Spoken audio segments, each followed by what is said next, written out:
Он был хорошим, спокойным ребенком. А потом получилось все как-то с ног на голову.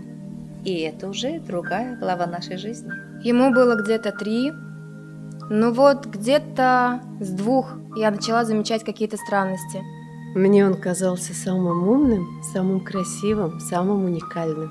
Николь һүрәт төшөргә ярата, һәм ул искиткес матур төшерә. И я до сих пор, выходя с ним в люди, не вижу, что он чем-то отличается. Истерики в обществе у нас случаются регулярно. Кызым өчен миңа бер касан да оят булманы. Ниңәлер ул гел бейеклекте ярата.